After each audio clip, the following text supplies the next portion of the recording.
She was 7 years old, barefoot, bleeding from fresh cuts on her knees, whispering, "Please don't let him find me," as she crawled under a Mafia boss's table. Seconds later, her stepfather Rage, twisting his face into something monstrous, kicked open the diner door, scanning the booths like a predator hunting wounded prey. And when his eyes locked onto the tattooed man shielding her, the entire room went dead silent, because no one threatens Adamo Costa's table and leaves with their bones unbroken. If your chest tightened even a little for that girl hiding under the table, go ahead and hit subscribe. Stories like this deserve to be heard. Don't scroll past her like everyone else did that night. Drop a comment letting me know where you're watching from. And tomorrow I've got another story that'll leave you speechless. Alright, back to the story. Adamo Costa didn't look up when danger entered. He didn't have to. After 12 years controlling the most disciplined operation in the city, surviving betrayals, turf wars, and federal investigations that would have buried lesser men, he'd learned to read violence the way sailors read storms. By feel, by instinct, by the shift in the air before lightning strikes. The coffee in his ceramic mug had just begun to cool when he heard it. The desperate slap, slap, slap of bare feet on wet pavement outside, too fast, too uneven to be anything but terror in motion. This wasn't the tired shuffle of the late-night cook heading home. This wasn't the casual stride of a trucker stopping for pie and coffee. This was someone running from death itself. Then the door burst open. A small figure stumbled through dark, tangled hair plastered to her face, pink pajamas torn at the shoulder, eyes wide and glassy with shock. The child couldn't have been older than 7, maybe 8. She scanned the near-empty diner with the frantic desperation of a hunted animal, and then, her eyes locked onto Adamo. She didn't hesitate, didn't question. Some primal instinct made the choice for her. She darted across the black and white checkered floor and dove beneath his booth, her small body folding into the shadows between his leather boots and the worn vinyl seating. Across the table, Luca's fork froze halfway to his mouth. Beside him, Tony's hand drifted toward his waistband. The two men flanking the booth went rigid, their low conversation evaporating into the neon-soaked air like smoke. Adamo felt trembling fingers wrap around his ankle ice cold, slick with rain or sweat, or both. A voice rose from beneath the table, small and shattered. "Please don't let him take me." Adamo slowly lowered his tattooed hand beneath the table. A tiny palm pressed against his, shaking so violently he could feel her pulse hammering through her skin. "Easy now," he murmured, his voice gravel and smoke, loud enough for his crew, but soft enough to anchor her. "Nobody's taking you anywhere." That's when the headlights slashed through the rain-streaked windows.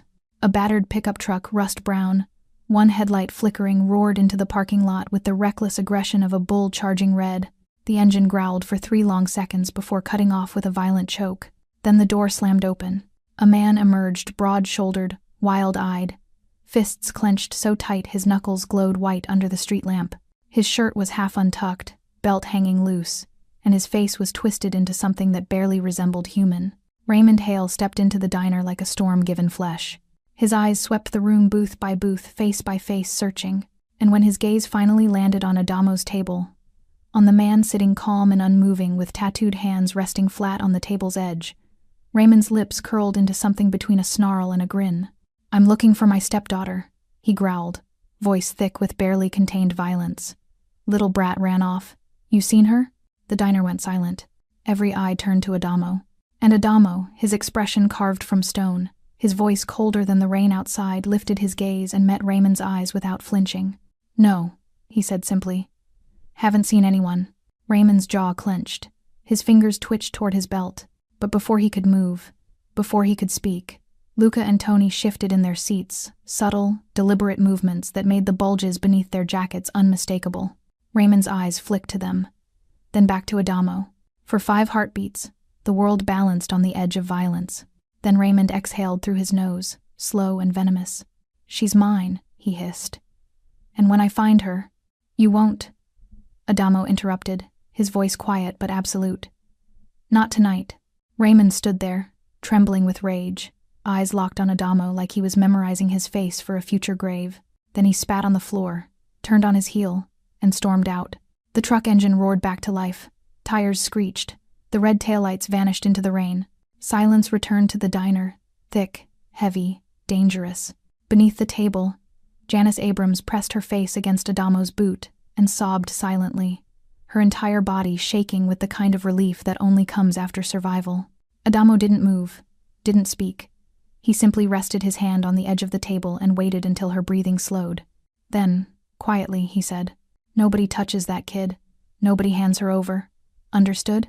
Luca and Tony nodded. And in that moment, without realizing it, Adamo Costa declared war. The back office of Roscoe's diner smelled like old coffee and cigarette smoke that had soaked into the walls over decades. Adamo sat on the edge of the worn desk, arms crossed, watching the girl who'd crawled under his table 20 minutes ago. Janice Abrams sat in an oversized leather chair, her bare feet dangling above the floor, still trembling despite the blanket wrapped around her shoulders. Maria, the night shift waitress, had cleaned the dirt and blood from her knees and given her a glass of water that sat untouched on the desk. The child hadn't spoken since Raymond left. She just stared at the floor, her small hands gripping the blanket so tightly her knuckles had gone white. Adamo had seen that look before. In his own mirror, years ago. In the eyes of his younger sister before the system swallowed her whole. It was the look of someone who'd learned that safety was a lie adults told children to keep them quiet. "You hungry?" Adamo asked, his voice softer than his men had ever heard it. Janice shook her head. "Thirsty?" Another shake. Luca shifted uncomfortably in the doorway. Tony stood beside him, both men looking like they'd rather be in a shootout than watching their boss try to coax words from a traumatized kid. Adamo leaned forward, elbows on his knees, making himself smaller, less threatening. "My name's Adamo," he said. "You don't have to tell me yours if you don't want to. But I need to know, is that man out there your father?" Janice's voice came out barely louder than a whisper. "Stepdad. Where's your mom?" "Gone." Her eyes stayed fixed on the floor. "She left when I was 5. Raymond said she didn't want me anymore." Adamo's jaw tightened. He'd heard that story too many times. The abandonment, the replacement, the step-parent who saw the child as an inconvenience at best, a punching bag at worst. "How long's he been hurting you?" Janice flinched at the word hurting, and Adamo knew the answer before she spoke. "He gets angry, a lot, especially when he drinks, or when I'm too loud, or when I'm in the way." Her voice cracked. "I try to be good, I really do, but it's never good enough." Maria made a soft sound in the corner, something between grief and rage. Adamo kept his expression neutral, his voice steady. Inside, something old and violent began to wake. "What made you run tonight?" Janice's hands twisted the blanket tighter. For a long moment, Adamo thought she wouldn't answer. Then, in fragments the way children speak when remembering nightmares, the story came out. "He had people over, 2 men in uniforms, police uniforms." She swallowed hard. "They were in the garage. I was supposed to be asleep. But I heard them yelling, so I looked through the window." "What were they doing?" "Opening boxes. Big metal boxes. There were guns inside. Lots of them." Her voice dropped even lower. "Raymond was counting money. The police were taking the boxes." Adamo exchanged a glance with Luca. "Illegal weapons. Corrupt cops. This wasn't just domestic violence anymore." "Did they see you?" Adamo asked carefully. Janice nodded, tears finally spilling down her cheeks. One of them pointed at the window. "Raymond looked up and saw me. He got so mad. Angrier than I've ever seen. He came inside screaming that I ruined everything, that I shouldn't have been watching, that I was going to." She couldn't finish. Her breathing turned ragged, panicked. Adamo moved slowly, crouching in front of her chair, so they were eye level. "Hey, look at me." He waited until her terrified eyes met his. "You're safe now. Whatever he said he was going to do, he's not doing it. Not while I'm breathing." "He's going to come back," Janice whispered. "He always comes back. Then I'll be here when he does." Something shifted in her expression. Not quite trust, not yet, but the smallest flicker of hope. Tony cleared his throat from the doorway. "Boss," the kid said she saw this go down. "If they know she witnessed it." "I recorded it," Janice said suddenly. The room went dead silent. Adamo's eyes sharpened. "What do you mean you recorded it?" Janice reached into the pocket of her torn pajamas and pulled out a small pink tablet, the cheap kind they sold at discount stores, covered in butterfly stickers. "I was playing a game earlier. Before they came. The recording app was still on. I didn't mean to, but..." She pressed the screen, and her voice, small and frightened, came through the speaker. "Mommy's favorite song." Then other voices. Male. Aggressive. 20 crates. That's what we agreed on. "You're getting paid, aren't you? Take the damn guns and go. The gray circuit doesn't appreciate delays, Hale." Adamo's blood went cold. He knew that name. The gray circuit. Whispers in the Underground. A shadow organization that moved money, weapons, and worse through legitimate channels. Child trafficking. Political corruption. They were untouchable because they were connected to everyone who mattered. And this 7-year-old girl had just recorded evidence that could burn their entire operation to the ground. Jesus Christ. Luca breathed. Adamo stood slowly, his mind racing through scenarios, each one more dangerous than the last. Raymond wasn't coming back for his stepdaughter. He was coming back for a witness. Adamo looked down at Janice, at the little girl who'd crawled under his table carrying a death sentence in her pajama pocket, and made a decision that would change both their lives forever. Tony, get the car. Luca, call the safe house on Merchant Street. Tell them we're coming and to sweep the perimeter. His voice was pure command now. Nobody, and I mean nobody, gets within a block of that location without me knowing about it. He crouched down again, his tattooed hand resting gently on Janice's shoulder. We're leaving, right now. And I promise you, no matter what happens, you're not going back to that house. Ever. Janice looked up at him with eyes too old for 7 years. Why are you helping me? Adamo thought of his sister. Of every child the system had failed. Of every monster who'd been allowed to keep hurting because no one with power gave a damn. Because someone should have helped me once, he said quietly. And nobody did. The safe house on Merchant Street looked like every other row house in the neighborhood, peeling paint, rusted iron railings, windows that hadn't been cleaned in years. But behind the unremarkable facade sat reinforced steel doors, bulletproof glass, and enough surveillance equipment to monitor 3 city blocks. Adamo carried Janice inside while she slept against his shoulder, exhausted from fear and adrenaline. He'd wrapped her in his leather jacket during the car ride, and she'd clutched it like a lifeline until her eyes finally closed. He laid her gently on the couch in the main room, tucking the blanket around her small frame.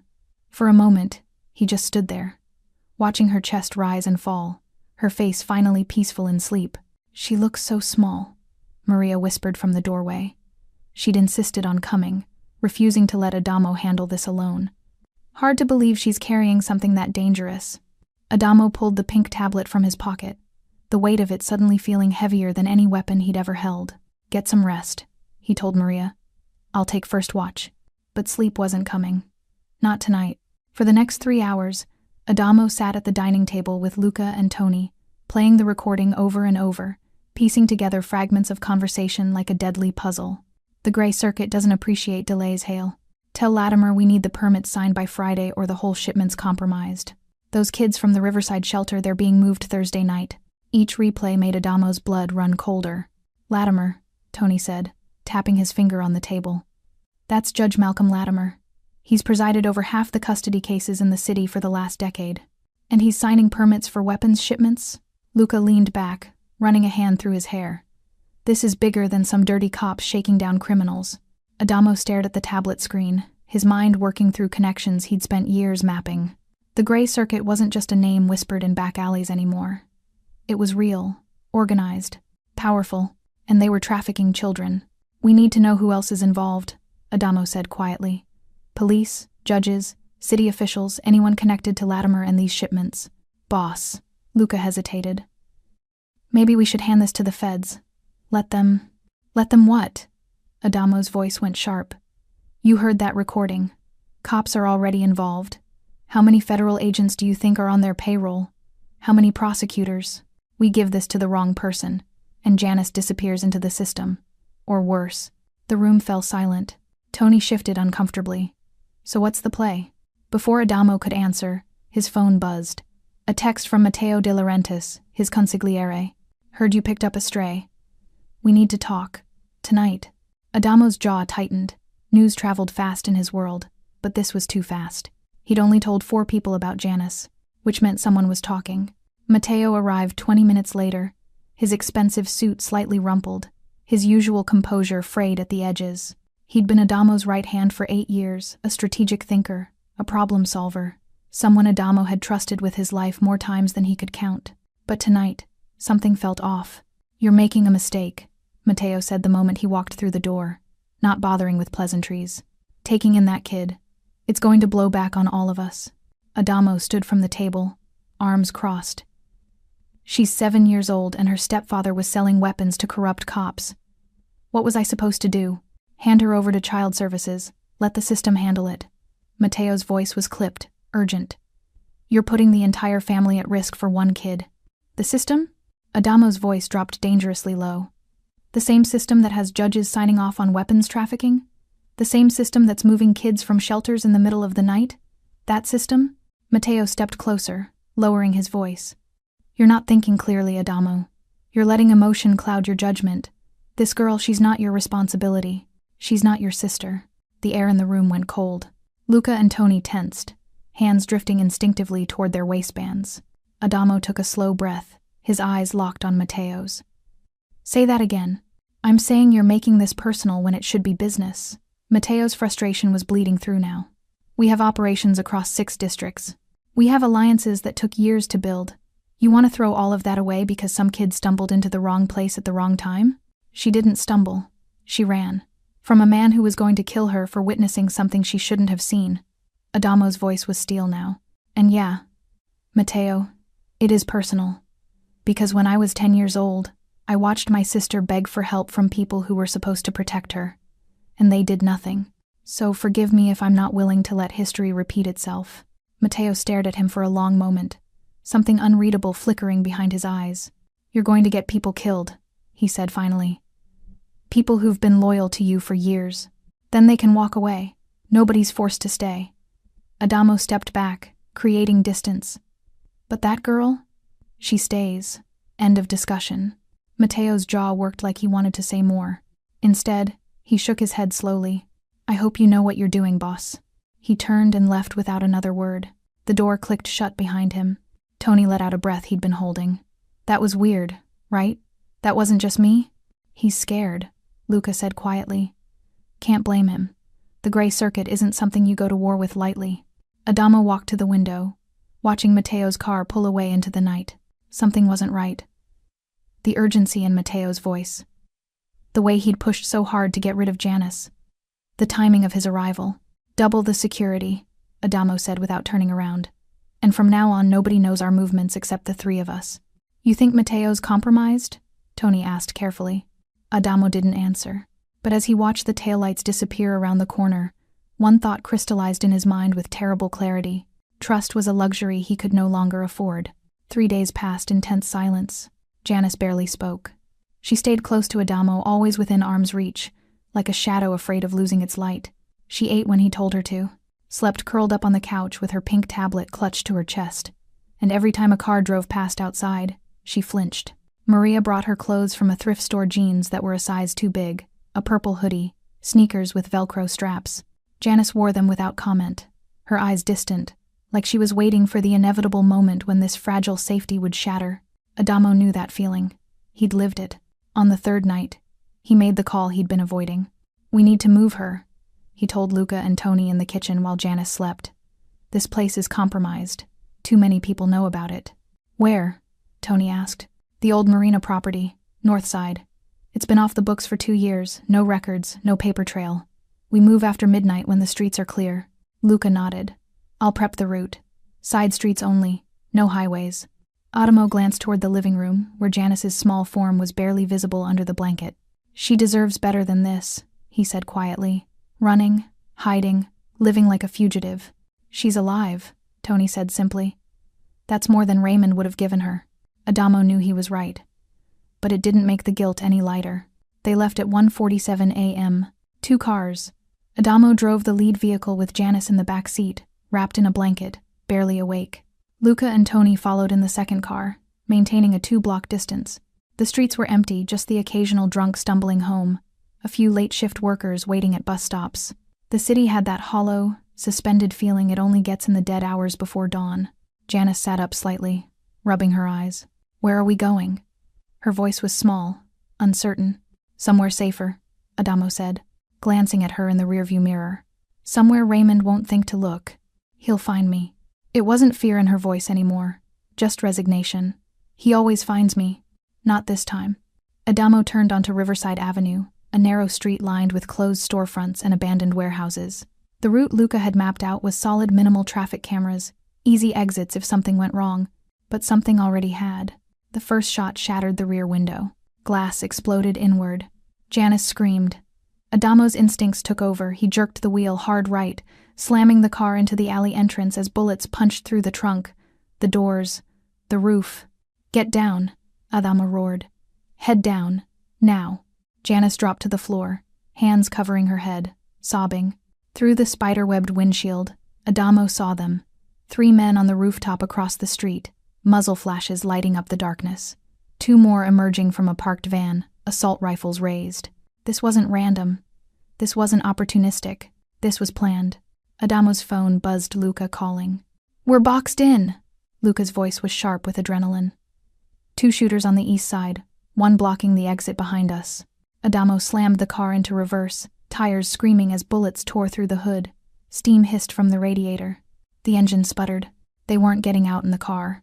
Stay down, Adamo told Janice, his voice deadly calm now. He pulled his gun from the holster under his jacket, checked the magazine.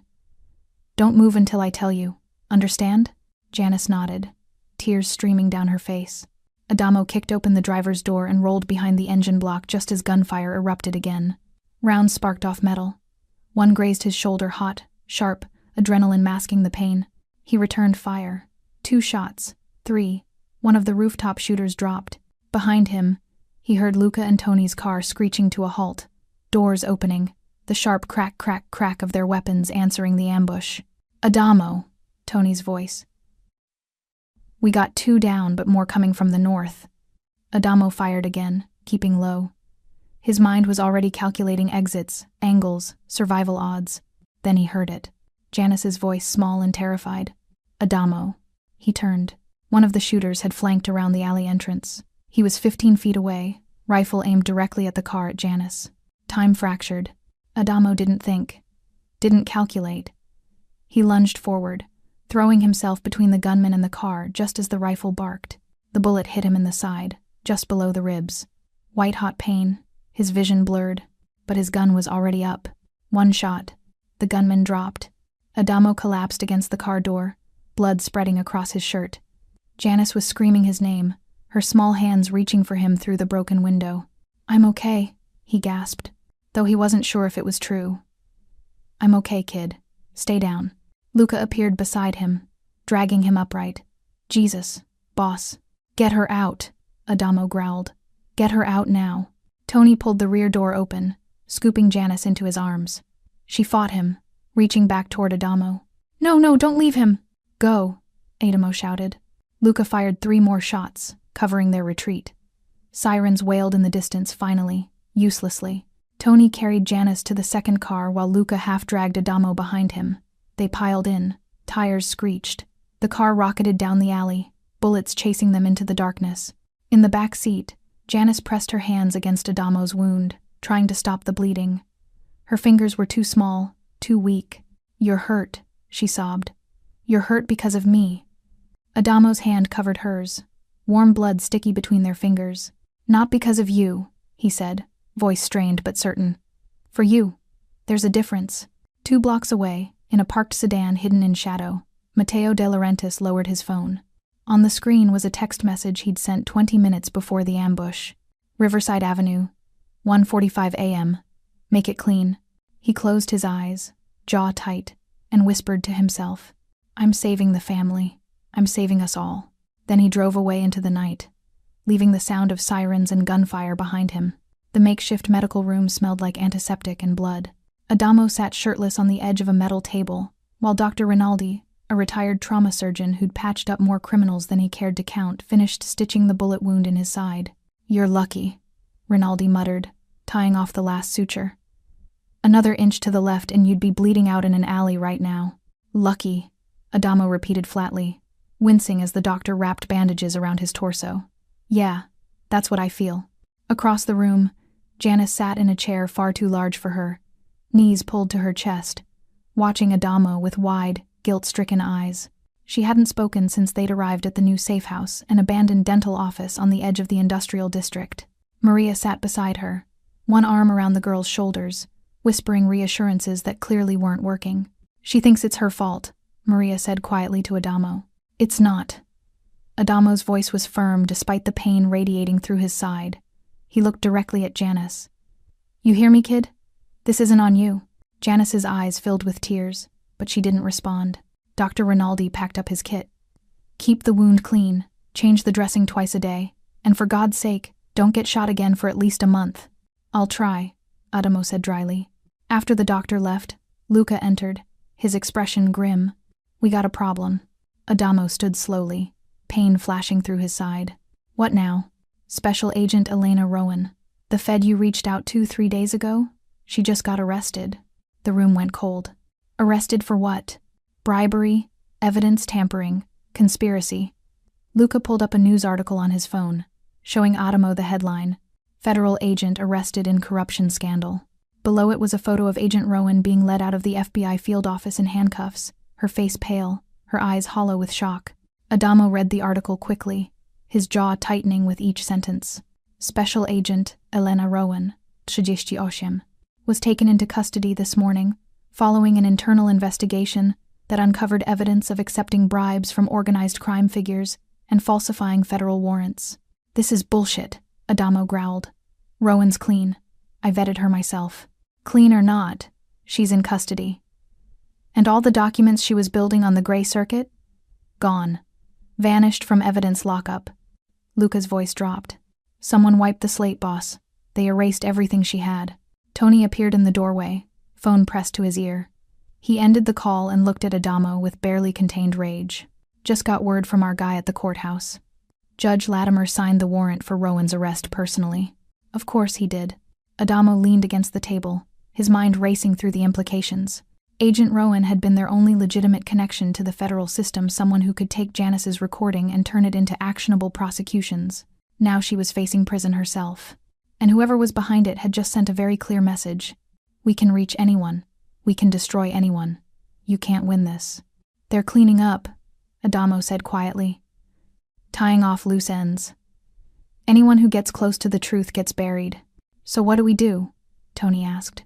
Adamo looked at Janice, still curled up in that chair, still carrying the weight of a world that wanted her dead.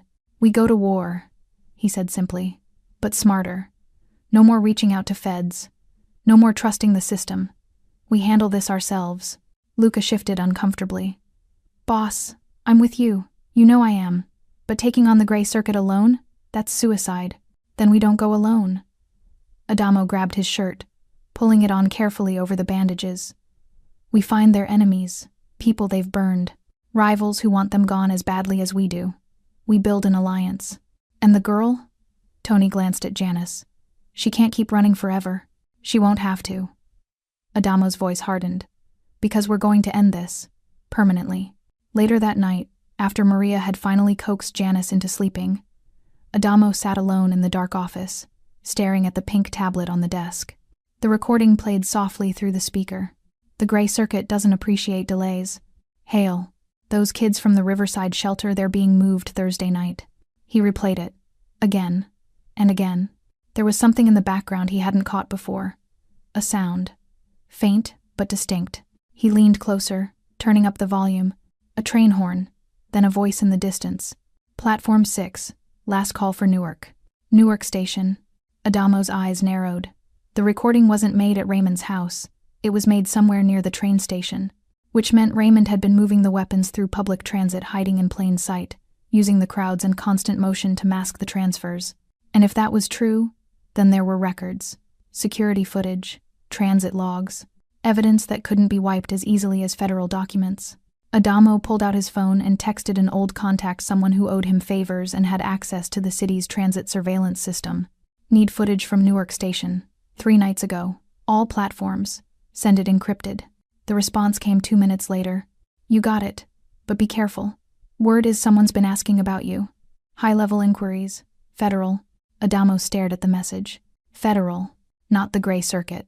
Not Raymond's people. Someone else was watching. He deleted the conversation and stood, walking to the window. The industrial district stretched out below, dark, silent, indifferent. Behind him, the door creaked open.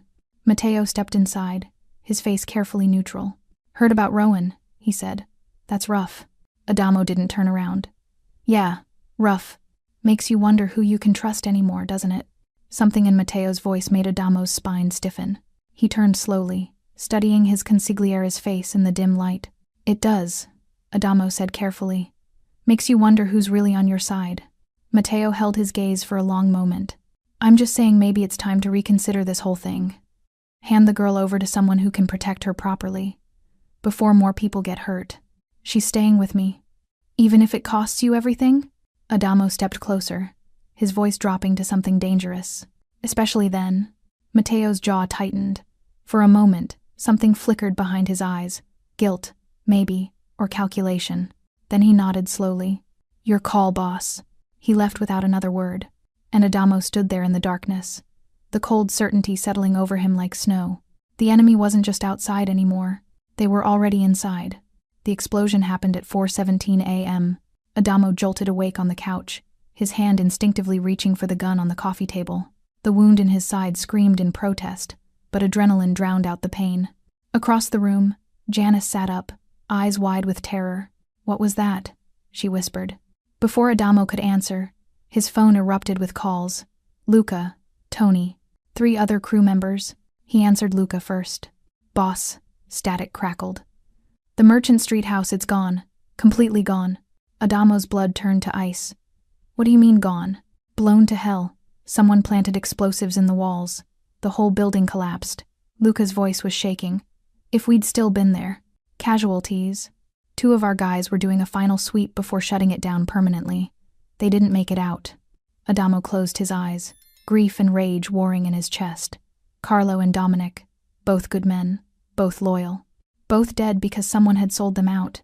Get everyone to the backup location on 5th, Adamo said, his voice cold and controlled. Nobody moves alone. Nobody trusts phone calls unless it's a verified code word.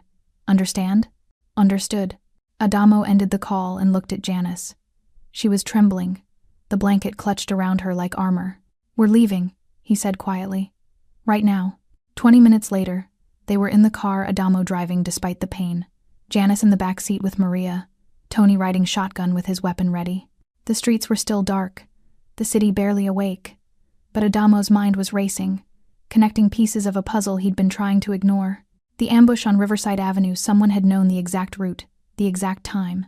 Agent Rowan's arrest too convenient, too perfectly timed. Mateo's sudden urgency to get rid of Janice, not concern, but panic. And now the safe house bombing. Only 5 people had known they'd evacuated that location. Adamo's hands tightened on the steering wheel. Boss, Tony said carefully, reading his expression. What are you thinking? I'm thinking we have a traitor. The word hung in the air like poison. Maria leaned forward from the back seat. You can't be serious. Everyone in the crew would die for me. I know. Adamo's voice was bitter. But someone's feeding information to the Gray Circuit. Someone close enough to know our movements. Our safe houses. Our contacts. Tony's jaw clenched. You thinking what I'm thinking? Adamo didn't answer. He didn't need to. They arrived at the 5th Street location, just as dawn began bleeding gray light across the city. It was an old mechanic's shop abandoned for years, windows boarded up, the perfect place to disappear. Luca was already there, pacing like a caged animal. His face was streaked with soot from the explosion site. Carlo and Dominic, he said when Adamo entered. His voice cracked. I saw the bodies, what was left of them. Adamo gripped his shoulder. We'll honor them. But first we end this. How? We don't even know who. The door opened behind them. Mateo walked in, his suit pristine despite the early hour, his expression carefully composed. Thank God you're all safe, he said. When I heard about the explosion. How did you hear? Adamo's voice was quiet, dangerous. Mateo blinked. What? The explosion. How did you hear about it? Adamo stepped closer. I didn't call you. Luca didn't call you. So how did you know? Mateo's face flickered just for a second before the mask returned. One of the guys texted me. I don't remember who. Show me. What? Your phone. Show me the text. The silence stretched like a blade. Mateo's hand moved toward his pocket, then stopped. His eyes darted to the exits, calculating, desperate. And in that moment, Adamo knew. It was you, not a question, a statement. Mateo's shoulders sagged. The pretense crumbled. You don't understand. I understand perfectly. Adamo's voice was ice. You sold us out. You told them about Riverside Avenue. You made sure Rowan got arrested. You gave them the safe house location. I was protecting the family. Mateo's voice rose, defensive. You were so focused on that girl you couldn't see what was happening. The gray circuit was going to come after all of us. They have judges, cops, politicians, we can't win against them. So you surrendered before the fight even started. I made a deal, Mateo shouted. They promised if we handed over the girl and the recording, they'd leave the rest of us alone. The organization would survive. Everyone else would be safe. Except Janice. Adamo's voice dropped to something lethal. Except a 7-year-old child. She's one kid versus the entire family. Don't you see? I did this for you. For all of us. Tony moved, his gun half drawn, but Adamo raised a hand, stopping him. You did this because you're a coward, Adamo said quietly. Because when it mattered, you chose easy over right. Mateo's face twisted with anger and shame. You think you're some kind of hero? You're a criminal, Adamo. Just like me. Just like all of us. Don't pretend. The door burst open. Gunfire erupted. Luca dove left. Tony returned fire. Adamo grabbed Janice, shielding her with his body as bullets tore through the walls. 4 men poured through the entrance, Raymond's people, weapons raised, moving with military precision. And Mateo, standing frozen in the middle of the chaos, realized too late what he'd done. No, he screamed. We had a deal. You said. One of the gunmen shot him in the chest. Mateo collapsed, blood spreading across his expensive shirt, his eyes wide with betrayal. Adamo fired back, dropping one attacker. Tony got another. But more were coming through the back entrance. Go! Luca shouted, providing cover fire. Get her out! Adamo didn't hesitate. He scooped Janice into his arms and ran for the side exit, Maria right behind him. Behind them, Mateo crawled across the floor, choking on his own blood, reaching out with one trembling hand.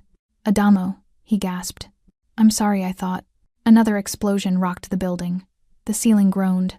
Luca grabbed Mateo, trying to drag him toward the exit, but the consigliere's weight was too much, and the attackers were closing in. Leave me, Mateo wheezed. Just tell him I tried. The attackers were 10 feet away. Mateo's hand found the gun that had fallen beside him. With the last of his strength, he raised it and fired not at the attackers, but at the gas line running along the wall. Run! He screamed. Luca bolted for the exit just as the explosion consumed the building. Adamo burst through the side door carrying Janice, the blast wave throwing them forward onto the pavement. He twisted in midair, taking the impact on his injured side, gasping in agony but never letting go of the child. Maria pulled them both up. Tony and Luca stumbled out seconds later, coughing, covered in debris. Behind them, the mechanic's shop was an inferno. And somewhere in that fire, Mateo de Laurentiis burned his betrayal and his redemption reduced to ash. Janice clung to Adamo's neck, sobbing into his shoulder. I'm sorry, she kept repeating. I'm sorry, I'm sorry. Shh. Adamo held her tighter despite the pain. You have nothing to be sorry for. But as he watched the flames consume what was left of his crew's sanctuary, one truth crystallized with terrible clarity. They were out of safe houses, out of allies, out of options. The only way forward now was straight through the fire. They drove in silence, the stolen van's engine rattling like death itself was chasing them. Maybe it was. Adamo's shirt was soaked through with blood. The stitches from his gunshot wound had torn open during the explosion. Every breath felt like broken glass grinding against his ribs. But he kept driving, because stopping meant dying, and dying meant leaving Janice alone. In the back of the van, Janice sat between Maria and Tony, her face buried against Maria's shoulder. She hadn't spoken since they'd escaped the fire, just cried silently, her small body shaking with each sob. Luca sat in the passenger seat, his phone buzzing constantly. He ignored every call. They're tracking us somehow, he said finally. That's 3 locations they've hit in 48 hours. Someone's feeding them real-time intel. Mateo's dead, Tony said from the back. Who else could it be? I don't know. Adamo's knuckles were white on the steering wheel. But we can't keep running. We need to make a stand. Where? Luca asked. Every safe house we have is compromised. Adamo's mind raced through options, discarding each one as quickly as it formed. Then something clicked, a memory from years ago, before the organization grew, before the territory wars, when it was just him and a handful of loyal men trying to survive. The old warehouse on Pier 17, he said. The one we used for storage before the feds raided it in 2019. Luca turned to look at him. Boss, that place has been abandoned for 6 years. No power, no security. Half the roof is collapsed. Exactly. Nobody remembers it exists. Not even Mateo knew about it. I acquired it under a shell company before he joined. Adamo glanced in the rearview mirror at Janice, It's not much, but it'll buy us time. Time for what? Tony asked quietly. To end this. Adamo's voice was steel. I'm done running. I'm done hiding. Raymond wants the girl. Let him come for her. But this time we're ready. Pier 17 looked like something from a post-apocalyptic nightmare. The warehouse was a skeletal ruin, rusted metal beams jutting toward the sky, walls tagged with graffiti, windows shattered into jagged teeth. The smell of rotting fish and stagnant water hung heavy in the air, but it had something the other locations didn't: clear sightlines in every direction and only 2 entrances to defend. Adamo parked the van inside, wincing as he climbed out. Maria immediately moved to check his wound, but he waved her off. I'm fine. You're bleeding through your shirt. I said I'm fine. His voice was harsher than he intended. He softened it. Check on Janice. Make sure she's okay. Maria nodded, though her eyes said she didn't believe him for a second. Luca and Tony began fortifying the entrances, stacking old crates, setting up what little ammunition they had left, positioning themselves for maximum coverage. Adamo climbed the rusted stairs to the 2nd level, looking out over the pier. Dawn was breaking over the water, painting the sky in shades of blood and gold. Footsteps behind him, small, hesitant. Janice stood at the top of the stairs, her purple hoodie torn, her face streaked with soot and tears. You should be resting, Adamo said gently. I can't sleep. Her voice was barely audible. Every time I close my eyes, I see fire. Adamo crouched down to her level, ignoring the pain that lanced through his side. I know. I'm sorry you have to see all this. People keep dying because of me. Janice's eyes filled with tears again. Matteo, Carlo, Dominic, all those people at the building. It's my fault. No. Adamo's voice was firm. Listen to me, Janice. None of this is your fault. You didn't ask to witness what you saw. You didn't ask Raymond to be a monster. And you sure as hell didn't ask to be hunted by criminals. But if I hadn't recorded, then Raymond would have killed you that night and buried the evidence. Adamo placed his hands on her shoulders. You survived. You were brave enough to run. And because of that recording, we have a chance to stop people who hurt kids like you. That's not something to feel guilty about. Janice looked up at him with eyes too old for 7 years. Are we going to die? The question hung in the air like smoke. Adamo could have lied, could have told her everything would be okay, that heroes always win, that good always triumphs. But she deserved the truth. I don't know, he said quietly. Maybe. But if we do, it'll be because we fought back. Because we didn't let them win without making them bleed for it. I'm scared. Me too, kid. Me too. He pulled her into a hug, careful of his injury, and she clung to him like he was the only solid thing left in a world that had tried to break her. From below, Tony's voice cut through the moment. Boss, we got company. Adamo released Janice, standing quickly. He looked out over the pier. 3 black SUVs were rolling toward the warehouse, moving slowly, deliberately. Hunters who knew their prey was cornered. Get downstairs, Adamo told Janice. Stay with Maria. Don't come out no matter what you hear. Understand? Janice nodded, terror written across her face. Adamo descended the stairs, his gun already drawn. Luca and Tony took positions behind the barricades. Maria pulled Janice behind a stack of old shipping containers, wrapping her arms protectively around the girl. The SUVs stopped 50 yards out. Doors opened. 8 men emerged heavily armed, wearing tactical gear. Professional, efficient. And leading them, stepping out of the center vehicle with a shotgun in his hands, was Raymond Hale. His face was gaunt, eyes wild with sleepless rage. He'd lost weight, lost his clean-cut appearance. He looked like what he truly was, a desperate animal backed into a corner. Adamo Costa. Raymond's voice echoed across the pier. I know you're in there. Send out the girl, and maybe I let the rest of you walk away. Adamo stepped into the warehouse entrance, silhouetted against the morning light. She's not going anywhere with you. Raymond laughed, a broken, manic sound. You think you're some kind of hero? You're a criminal, a thug. You have no right. I have every right. Adamo's voice cut through the air like a blade. Because when that girl needed help, I was there. Where were you? Oh, right, selling guns and beating children. Raymond's face twisted with rage. Kill them, he snarled to his men. Kill them all. The warehouse exploded into violence. The first volley of gunfire was a deafening roar that chewed into the rusted metal walls, sending shrapnel and splinters flying through the dusty air. Adamo threw himself back behind a stack of steel cargo containers. the impact jarring a grunt of pain from his lips as his torn stitches screamed in protest. "Luca! East wall!" he barked, peering around the container's edge. Luca's response was 2 precise shots. A man on the far right crumpled. One down. From behind a forklift, Tony laid down, suppressing fire, the sharp cracks of his pistol echoing. "They're flanking left. I count 6, plus Raymond." Janice's whimper was a small, sharp sound buried beneath the gunfire. Maria had her pinned to the floor behind the most fortified stack of containers, a hand clamped over the girl's mouth, her own face a mask of terror. Adamo's mind, cold and calculating, processed the battlefield. They were outgunned, outmanned, and cornered. Raymond's men moved with a brutal efficiency, using the SUVs for cover and advancing in a practiced, alternating pattern.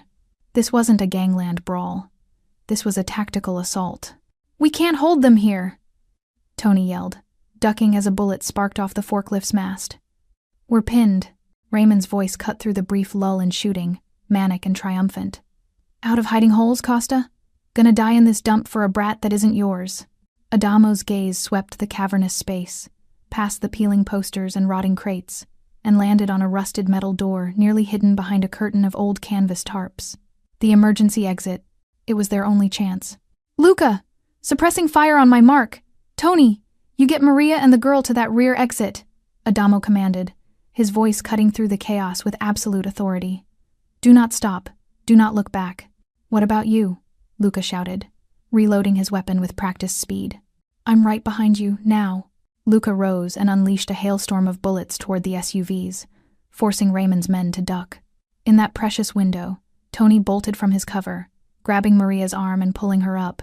Maria, in turn, hauled a sobbing Janice to her feet. "Run!" Tony roared. They sprinted for the rear door, Janice's small legs pumping, her breaths coming in ragged, terrified gasps. Adamo provided cover, firing until his slide locked back on an empty magazine. He ejected it, slammed in a fresh one, and continued, his eyes never leaving his men's retreating backs. Tony hit the rusted door at a full run, shoulder-checking it. It burst open with a shriek of protesting metal, revealing a narrow alley choked with weeds and leading to the main street beyond. "Go! Go! Go!" Maria and Janice vanished into the alley. Tony followed, turning to cover Adamo's retreat. "Boss, now!" Adamo fired 2 final shots and broke into a sprint, his injured side a blaze of agony with every step. He was 10 feet from the door when a shotgun blast from Raymond tore a chunk out of the doorframe beside Tony's head. "No, you don't!" Raymond screamed, charging forward, his face a twisted mask of fury.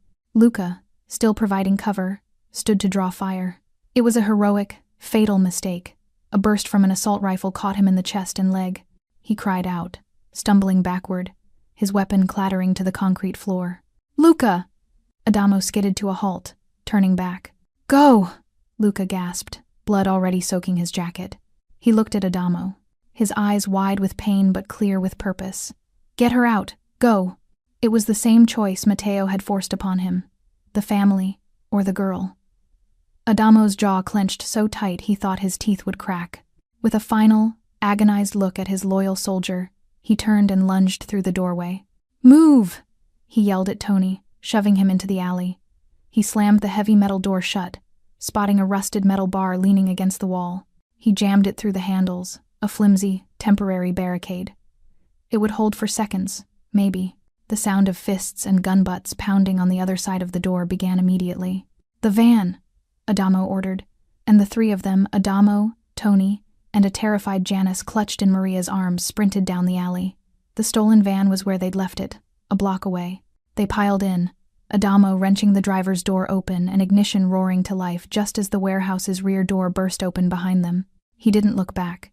He stomped on the accelerator, the van lurching forward and screeching around a corner, leaving the sounds of the firefight and Luca behind. They drove in a silence broken only by Janice's muffled sobs and Tony's heavy, grief-stricken breathing. The van was a rolling tomb, carrying the ghosts of their fallen. Carlo, Dominic, Matteo, and now, almost certainly, Luca. The cost was being tallied, and the bill was written in blood. After 20 minutes of weaving through side streets, Adamo spoke, his voice hollow. "They'll have every safe house, every bolt hole covered." Matteo saw to that. "So where?" Tony asked, the fight gone from his voice. We sleep in this van? Adamo's eyes, reflected in the rearview mirror, met Janice's. He saw the trust there, fragile but unbroken, a tiny flame in a howling dark. He saw the memory of a checkered floor and a hand under a table. No, he said, the plan forming with crystalline clarity. We go back. To the beginning. Tony stared at him. You can't mean. Roscoe's, Adamo confirmed, his voice gaining a sliver of its old steel. It's the one place he'd never expect us to be. He thinks we're animals, running for the deepest hole. We don't run. We dig in. When they pulled into the alley behind the familiar diner, the sun was beginning to set, painting the brick walls in hues of orange and purple. It looked deceptively peaceful. Inside, the diner was exactly as they'd left it, frozen in time. Adamo's booth sat empty, a silent monument to the night this all began. The weight of the circle closing was immense. As Tony and Maria began the grim work of barricading the windows and doors, Adamo led Janice to the booth. He slid in, and she, after a moment's hesitation, slid in opposite him, mirroring their first meeting. This ends tonight, he told her, his voice low and steady. Right here. He reached beneath the table, his fingers finding a seam in the old wood. With a quiet click, a small, recessed button was revealed. Janice's eyes widened. This is a panic switch, he explained. It doesn't call the police. It sends a signal to the only person left I'd trust with my life. If I tell you to, you press it. Don't ask. Don't hesitate. Can you do that? Janice stared at the button, then at his face. The fear in her eyes was being slowly replaced by a grim resolve. She gave a single, firm nod. I can do it. Good girl, he said, his voice softening for the first time in days. We finish this together. As darkness fell completely, the street outside grew quiet.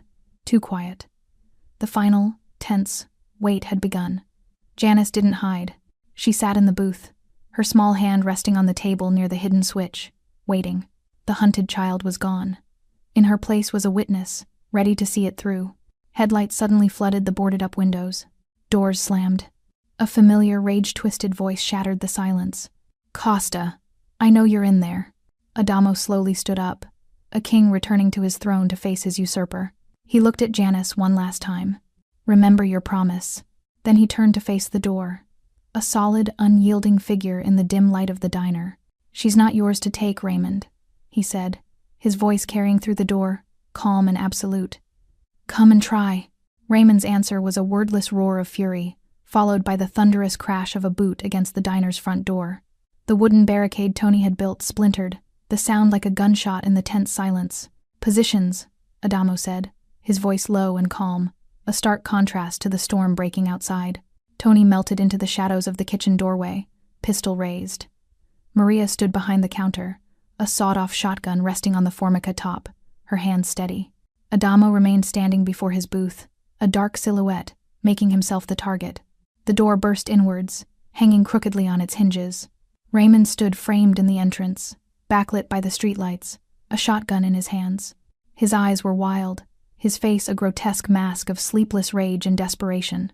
He wasn't the calculated predator from the first night.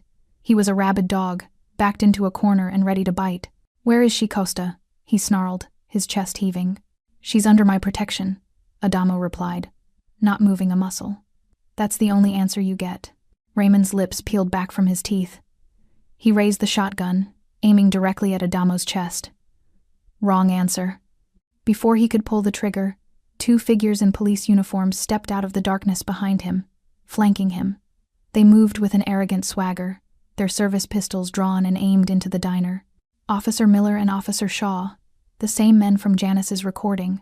It's over, Costa, Miller said, his voice slick with a sense of power. You're harboring a material witness. You're obstructing a police investigation.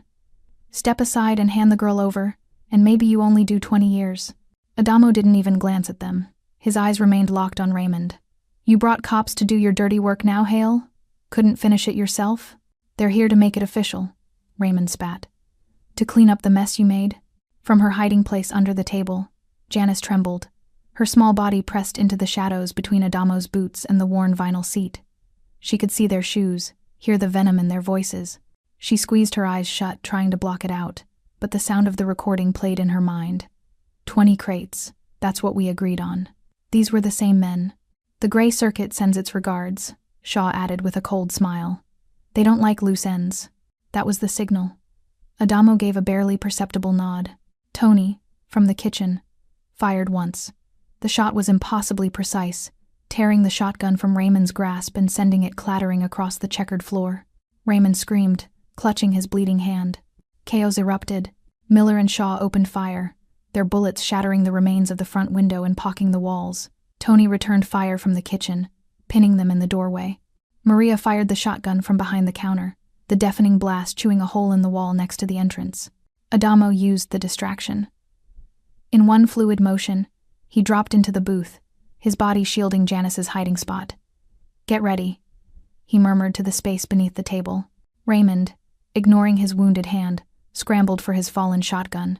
Miller, taking cover behind the doorframe, yelled into his radio. "We're taking fire. Officer down. All units to Roscoe's diner. He's got the child hostage." The lie was seamless. They were framing him, turning the entire police response against him. "They're calling everyone," Tony yelled over the gunfire. "We'll be surrounded by real cops in minutes." Adamo knew the plan had just collapsed. The panic switch would bring his one trusted contact, but not an army, and not in time. They were about to be buried under a wave of blue uniforms, all convinced they were the villains. Raymond got his hands on the shotgun, a triumphant scream on his lips. He swung it toward the booth, toward Adamo, toward the spot where he knew his stepdaughter was hiding. "Now, Janice," Adamo roared. Under the table, Janice's eyes snapped open. The world had narrowed to the sound of Adamo's voice and the small, recessed button her fingers had been resting on. There was no more fear, only a cold, clear purpose. She thought of the recording. She thought of the kids from the Riverside shelter. She thought of Adamo's hand resting on her head. She slammed her small palm down on the button. For a heart-stopping second, nothing happened. The gunfire continued. Raymond took a step forward, leveling the shotgun. Then, a new sound cut through the din, the powerful, guttural roar of a heavy engine, followed by the shriek of tearing metal. A massive black SUV, its grille like a snarling mouth, plowed through the remains of the diner's front wall. It didn't stop. It T-boned Raymond's parked truck outside, shoving it aside like a toy, before screeching to a halt in the middle of the devastation. Its headlights blinding the corrupt cops. The passenger door flew open. A woman in a tactical vest, her dark hair pulled back in a severe ponytail, emerged, moving with a fluid, deadly grace. She raised a rifle, her voice cutting through the sudden silence like a whip crack. "Federal agent, drop your weapons.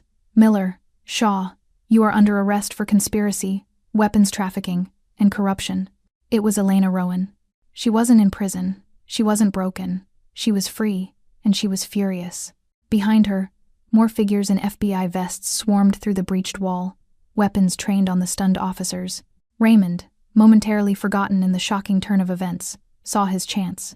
His stepdaughter was right there, just under that table. He could still grab her, use her as a shield, escape in the chaos. He lunged for the booth. He never made it. Adamo was already moving. He rose from the booth like a specter of vengeance, his own weapon forgotten. As Raymond lunged, Adamo met him with a raw, brutal right hook that connected with a sickening crack. Raymond's head snapped back. Before he could fall, Adamo grabbed him by his collar and belt, and with a guttural roar fueled by weeks of pent-up rage and protectiveness, he physically threw the larger man across the room. Raymond Hale crashed through the remnants of the counter, sending glasses and coffee mugs shattering to the floor, and landed in a broken, unmoving heap beside Maria's feet. Silence descended, thick and heavy, broken only by the hiss of the SUV's radiator and the frantic radio chatter of the surrounding federal agents. It was over. Adamo stood panting, his knuckles bleeding, his sides screaming in agony. He ignored it all. He turned and slowly crouched down, peering under the table. Janice was still there, curled into a ball, her eyes wide as saucers, her entire body trembling. "It's okay," he said, his voice rough but gentle. "It's over. You can come out now." He reached out a hand. Tentatively, her small, cold fingers slipped into his. He helped her out from under the table, the very spot where she had first begged for his help. She stood on shaky legs, looking at the destruction, the shattered front of the diner, the swarming federal agents, Raymond's unconscious form being handcuffed. She wasn't crying. She was just staring, trying to understand that the nightmare was truly, finally, over. Agent Rowan approached, holstering her weapon. She looked from Adamo to Janice, her expression unreadable. "The button works," Adamo said simply. A ghost of a smile touched Rowan's lips. "I told you it would." She looked at Janice. "You're Janice Abrams? You're very brave." Janice didn't answer.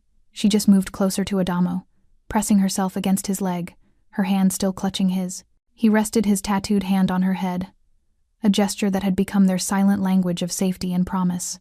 In the flashing red and blue lights now painting the diner's ruins, they stood together, the Mafia boss and the little girl, as the empire that had hunted her crumbled around them. The flashing lights of a dozen federal vehicles painted the shattered diner in pulses of electric blue and bloody red.